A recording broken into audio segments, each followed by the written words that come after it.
जल जीवन मिशन, जल शक्ति मंत्रालय, भारत सरकार।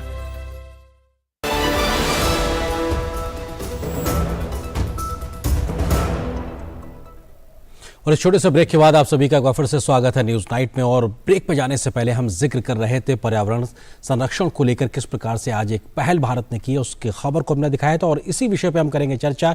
इसी से जुड़ा है हमारा आज का विशेष भी। भारत का संकल्प पर्यावरण संरक्षण और विकास साथ साथ, यानी कि पर्यावरण संरक्षण और विकास में एक सामंजस्य बनाने की जरूरत है और भारत उस दिशा में बैलेंस बनाकर आगे बढ़ता नजर आ रहा है। इस विषय पे बात करने के लिए दो बहुत ही खास मेहमान इस वक्त मेरे साथ में मौजूद हैं। उनका परिचय आपसे कराते हैं। डॉक्टर विभा धवन है जो कि डीजी हैं टेरी की। मैम, बहुत स्वागत है हमारे साथ जुड़ने के लिए। दूसरे खास मेहमान दिलीप सिंह जी हैं, national project manager climate change UNDP India के। सर, आपका बहुत बहुत स्वागत है। डॉक्टर धवन, शुरुआत आपसे, क्योंकि अगर हम भारत के लिहाज से बात करें तो क्लाइमेट चेंज जैसी समस्या को लेकर भारत न सिर्फ बड़े कदम उठा रहा है, जमीन पे बड़े बदलाव हो रहे हैं, बल्कि दुनिया को भी एक तरीके से साफ तौर से दिखाई पड़ रहा है कि भारत का मुकाबला इस दिशा में तमाम देश नहीं कर पा रहे हैं। देखिए, अभी जो आपने न्यूज में दिखाया, जो आज प्रधानमंत्री जी ने भी किया, लाइफ एकदम जरूरी है, क्योंकि पर्यावरण जो प्रॉब्लम है वो एक जना उसका कॉज नहीं है और एक जना उसका सोल्यूशन नहीं ढूंढ सकता है।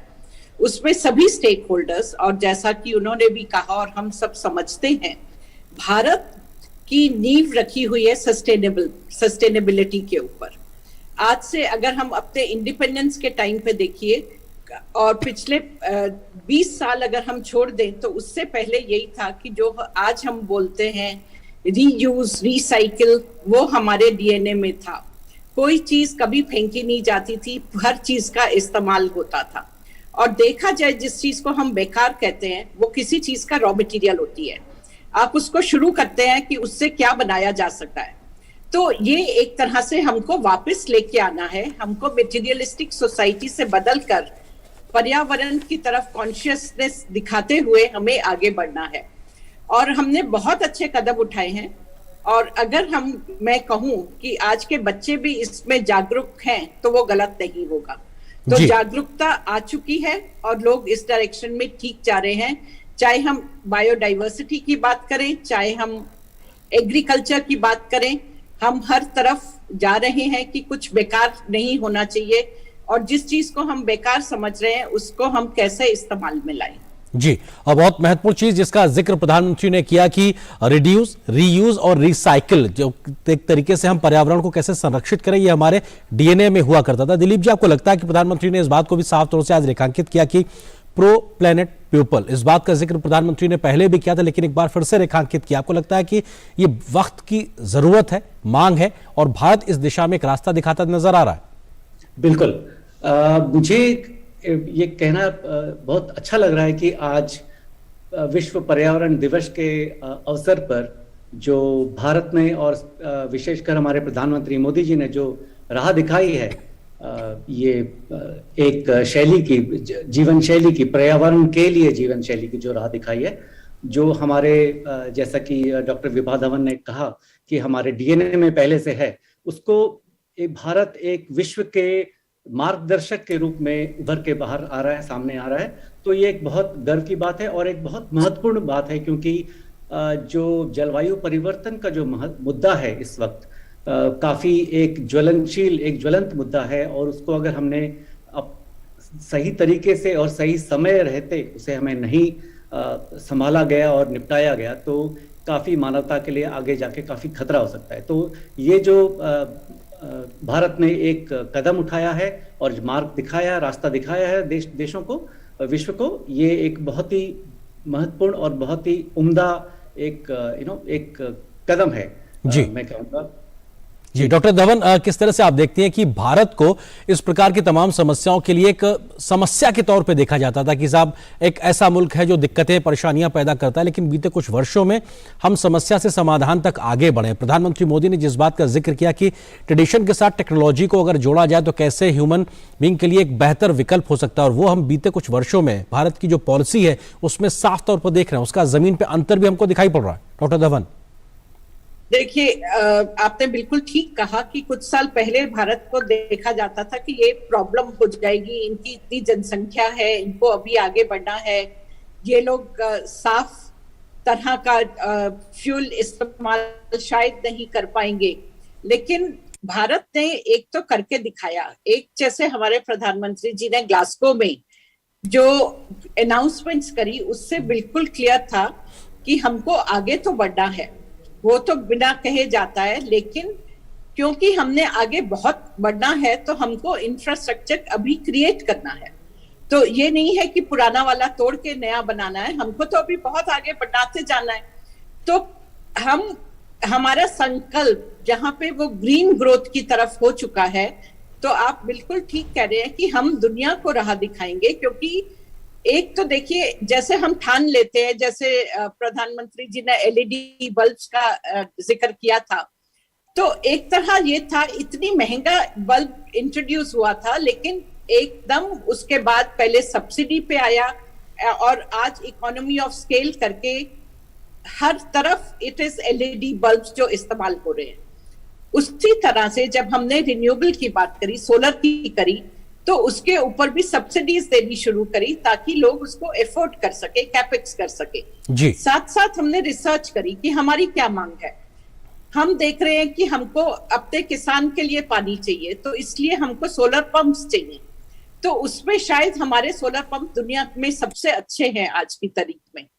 तो हम जो टेक्नोलॉजी है उसको अपनी मांग के हिसाब से आगे विकसित कर रहे हैं और अपने एंड यूजर सब तक ले जाने की कोशिश कर रहे हैं जी। और मुझे बहुत हैरानी हुई थी कि मैं यूपी के छोटे छोटे गांव में जब गई थी, तो मैंने देखा कि वहां पर भी सोलर की दुकान है।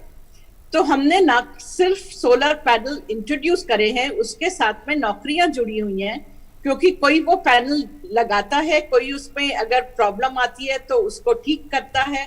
तो पूरा का पूरा इकोसिस्टम उसके आसपास डेवलप किया है जी। अभी देखिए, अभी नैनो फर्टिलाइजर दुनिया में शायद कहीं भी इंट्रोड्यूस नहीं हुआ है, लेकिन भारत ने पहल करके दिखा दी कि हम ना सिर्फ नैनो फर्टिलाइजर बना सकते हैं, हमने उससे जुड़ी हुई पूरी टेक्नोलॉजी डेवलप कर ली कि वो ड्रोन के साथ हम उसको कैसे पौधे तक लेके जाएंगे। तो देखिए, ये सिर्फ फर्टिलाइजर में बनाने की हम सेविंग नहीं कर रहे हैं, हम उसके साथ, क्योंकि नैनो इतना कम जाना है किसान तक, तो उससे जुड़ी हुई पूरा का पूरा जो ट्रांसपोर्टेशन सिस्टम है जी, उसकी तरफ भी हमने ध्यान दिया है। बिल्कुल, ये महत्वपूर्ण चीज आप कह रहे हैं। दिलीप जी, आपको लगता है कि अगर हम भारत में हो रहे बदलाव का जिक्र करें, तो हम देख रहे हैं हमारे वन्य क्षेत्र बढ़ रहे हैं, हमारे वन्य जीवों की संख्या बढ़ती नजर आ रही है, हम अपनी जो जमीन है उसको ज्यादा उपजाऊ बनाते नजर आ रहे हैं, उसको बंजर होने से रोकते दिखाई पड़ रहा है। आपको लगता है ये तमाम ऐसे प्रयास हैं जो पेरिस एग्रीमेंट के लिहाज से बात की जाए या G20 कंट्रीज के लिहाज से बात की जाए, हम सबसे आगे बढ़ते नजर आ रहे हैं? प्रधानमंत्री का एक बहुत बड़ा लक्ष्य 2070 तक जीरो एमिशन तक जाना, यह भी भारत की प्रतिबद्धता को दिखाता है। बिल्कुल, ये जो प्रधानमंत्री ने ग्लासगो कॉप में जो हमें बताया, विश्व को बताया था कि हम 2070 तक जीरो एमिशन करेंगे, और उससे भी पहले 2030 तक के भी काफी सारे ऊंचे और बड़े इंपॉर्टेंट माइलस्टोन्स बताए थे, जैसे 500 gigawatt of non fossil fuel energy, 50% reduction, और हमारी जो एनर्जी रिक्वायरमेंट है वो सिर्फ रिन्यूएबल एनर्जी और गैर पारंपरिक ऊर्जा स्रोतों से आएगी। तो ये सब जो हमारे जो भारत के जो महत्वपूर्ण लक्ष्य हैं जो हमने विश्व के सामने रखे हैं, और हमारी जो प्रतिबद्धता है इसके कारण, तो उससे हमारे देश का जो क्या बोलते हैं उसका लीडरशिप जो है वो एक सामने नजर आती है। और इसके लिए जो भारत ने अभी जो आज जो जैसा कहा कि ये पर्यावरण के लिए जीवन शैली, और उसके लिए जिस तरह से हमारे देश के जो जिस तरह की जीवन शैली हमारे पुरातत्व उसमें जमाने में रखी जाती थी, जिसमें हम एनवायरनमेंट के साथ पर्यावरण के साथ रह के वन और जीवन सबके साथ में रह के हम उनके साथ में जीवन बिताते थे और उनकी संरक्षण करते थे। तो उसके हिसाब से हम इस क्षेत्र में भी काफी विश्व को एक लीडरशिप के रूप में हम आगे आ रहे हैं, इसमें कोई दो राय नहीं है जी डॉक्टर धवन, आपको लगता है कि अगर हम ग्लोबल एवरेजेस के लिहाज से बात करें तो लगभग प्रति व्यक्ति 4 टन कार्बन इमिशन जो है एक एवरेज आता है, लेकिन भारत के लिहाज से अगर बात करें तो प्रति व्यक्ति ये 2.5 टन के आसपास आता है और शायद उससे भी थोड़ा कम आता है। तो प्रधानमंत्री साफ तौर से कहते हैं कि जितनी बड़ी समस्या ग्लोबल वार्मिंग की या पर्यावरण असंतुलन की है उसमें भारत हिस्सेदार बहुत छोटा सा है, लेकिन समाधान के लिए बहुत तेजी से कदम बढ़ा रहा है। और शायद अंतर्राष्ट्रीय स्तर पर भी हम ISA की बात करें, CDRI की पहल की बात करें, ये भी भारत की पहल का ही नतीजा है, प्रधानमंत्री मोदी की पहल। बिल्कुल, आपने बिल्कुल ठीक कहा, लेकिन मैं थोड़ा सा आपसे असहमत हूं, क्योंकि देखिए हमारी जनसंख्या पर यूनिट एरिया बहुत ज्यादा है और दूसरी मुश्किल भारत में ये है कि हमारे बहुत सारे भाई बंधु गरीब हैं, तो उनमें जैसे रिस्क टेकिंग कैपेसिटी बहुत कम है। हमारे पास जमीन कम है जिसमें हमको जंगल लगाने हैं, तो हमारे लिए बहुत जरूरी है कि हम हर स्टेप को फूक फूक के आगे रखें कि हमको वेस्ट के पैटर्न पे नहीं जाना है जी। हमको देखना है कि हम कैसे एक तरह साफ जलवायु रख सकते हैं। और दूसरी चीज हमें ये भी ध्यान रखनी है कि अगर दूसरे देश भी ज्यादा GHG एमिशन करते हैं तो उनका असर हम पे बहुत बुरा पड़ने वाला है। जो IPCC रिपोर्ट है उसने एकदम क्लियरली शो किया है कि सब देश एक बराबर उससे नहीं नेगेटिवली इम्पैक्ट होने वाले हैं, लेकिन भारत में बहुत ज्यादा इम्पैक्ट होने वाला है, चाहे हमारी कोस्ट लाइन हो, चाहे हमारे ग्लेशियर्स हो, चाहे हमारे और पूरा का पूरा एग्रीकल्चर हो, सबके ऊपर नेगेटिव इम्पैक्ट पड़ना है। तो इसलिए बहुत जरूरी है कि हम बहुत जल्दी सारे स्टेप्स लें। हमारे पास टाइम नहीं है जी, और जनसंख्या ज्यादा देखते हुए हमें ये भी है कि हमको बहुत कंजर्वेटिव वे में आगे चलना है। जी, और जो बात आप कह रही हैं इस चिंता को शायद हमारी सरकार समझ रही, तो स्पीड और स्केल दोनों दिखाई पड़ रहे हैं और सर्कुलर इकोनॉमी की ओर भारत बढ़ता लगातार दिखाई पड़ रहा है और ग्रीन इंफ्रा से लेकर ग्रीन टेक्नोलॉजी पे सबसे ज्यादा जोर है। फिलहाल वक्त इतनी ही इजाजत दे रहा। दोनों मेहमानों का बहुत बहुत शुक्रिया हमारे साथ जुड़ने के लिए, इस विषय पर विस्तार से बात करने के लिए। डॉक्टर धवन आपका और दिलीप सिंह जी आपका हमारे साथ जुड़ने के लिए बहुत बहुत शुक्रिया। फिलहाल यहाँ पर एक छोटे से ब्रेक के लिए रुकते हैं, बहुत जल्द हाजिर होते हैं, कुछ और महत्वपूर्ण खबरों से आपको रूबरू कराएंगे।